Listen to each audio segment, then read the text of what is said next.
ভারতের পশ্চিমবঙ্গ আর বাংলাদেশের সীমান্তের যে অঞ্চলে কাঁটাতারের বেড়া নেই, সেখানে বেড়া দেওয়ার জন্য বিএসএফকে ৪৫ দিনের মধ্যে জমি হস্তান্তরের সিদ্ধান্ত নিয়েছে রাজ্যটির নতুন মন্ত্রিসভা।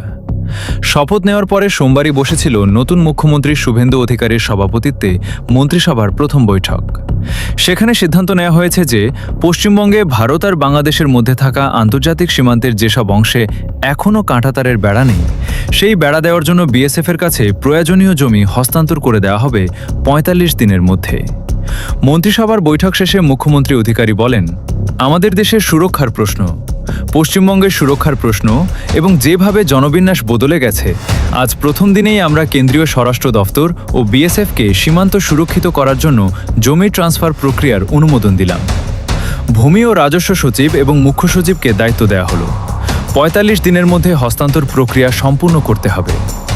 কেন্দ্রীয় স্বরাষ্ট্রমন্ত্রী অমিত শাহ সংসদের শীতকালীন অধিবেশনে জানিয়েছিলেন যে বাংলাদেশের সঙ্গে ভারতের পশ্চিমবঙ্গের ২,২১৬ কিলোমিটার সীমান্ত রয়েছে।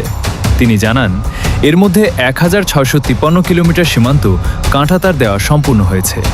তবে একমাত্র পশ্চিমবঙ্গে ৫৬৩ কিলোমিটার সীমান্ত কাঁটাতার দেওয়া বাকি রয়েছে।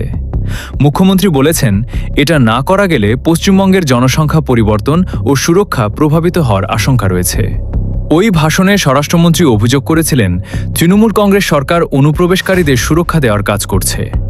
নির্বাচনী প্রচারকালে অমিত শাহর দফতর থেকে এক্স হ্যান্ডেলে লেখা হয়েছিল যে পশ্চিমবঙ্গের সীমান্ত সুরক্ষিত করতে ৬০০ একর জমির প্রয়োজন। তা বিএসএফকে দিচ্ছে না মমতা ব্যানার্জি। বিজেপি ক্ষমতায় এলেই সেই জমি বিএসএফের হাতে তুলে দেওয়া হবে। বাংলাদেশ থেকে ভারতে অনুপ্রবেশের অভিযোগ দীর্ঘদিন ধরেই তুলছেন বিজেপির শীর্ষ নেতৃত্ব। প্রধানমন্ত্রী নরেন্দ্র মোদীও একই অভিযোগ তোলেন। অন্যদিকে তৃণমূল কংগ্রেস এই অভিযোগের ক্ষেত্রে বলে আসছিল যে সীমান্ত আমাদের বিষয় নয়, কেন্দ্র সরকারের বিষয়। নির্বাচনের আগে রাজ্যে এসআইআর প্রক্রিয়া সম্পূর্ণ হওয়ার পরে বাদ গিয়েছিল প্রায় ৯১ লাখ নাম। কঙ্গনা রানাওয়াত সহ বহু বিজেপির সংসদ সদস্য দাবি করেছিলেন, এই বাদ যাওয়া সবাই বাংলাদেশি অনুপ্রবেশকারী।